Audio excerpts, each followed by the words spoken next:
Ja, du har også slået. Symposion er en tekst skrevet af Platon.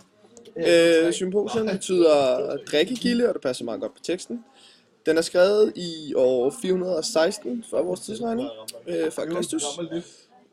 Og i lige præcis det her tekststykke, der befinder vi os ved den 5. tale ud af de 7, der er med i teksten. Og det er Agatons tale. Agatons tale. Ja. Og spørgsmål 4 lyder, hvad er Agatons syn på Eros? Og det finder vi her, i det her afsnit, hvor jeg lige har min pil nu. Wow. Det er, at her står der, at han besidder den her retfærdighed, men også den her store selvbeherskelse. Hvilket vil sige, at han kan kontrollere sine lyster og begær. Og så snakker der om, at han besidder mod og visdom, Og ja, ikke mindst visdom. lidt længere nede, som så er de 4 kardinaldyder, han besidder.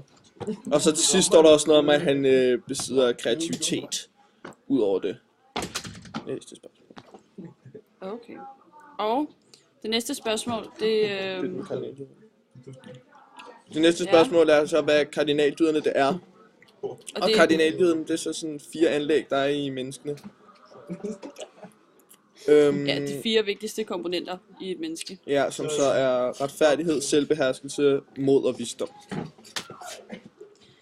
Og det sidste spørgsmål, spørgsmål 6, det lyder, hvordan virker Eros på menneskene?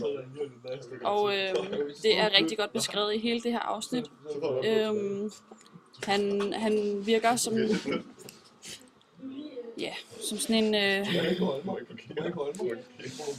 altså som en, han er en god gud, ikke? Han slår sig ned i mennesket, inde i menneskene, men kun gode mennesker. Og så fylder han dem med nærvær og mildhed, og med at forviser grovhed og sådan noget. Positive tillægsord. Ja, lige præcis. Yes. Og det er sådan set det. Du må ikke skubbe mig væk. Okay, det var 3 slag, jeg lige fik der. Det var skal jeg så 3 slag,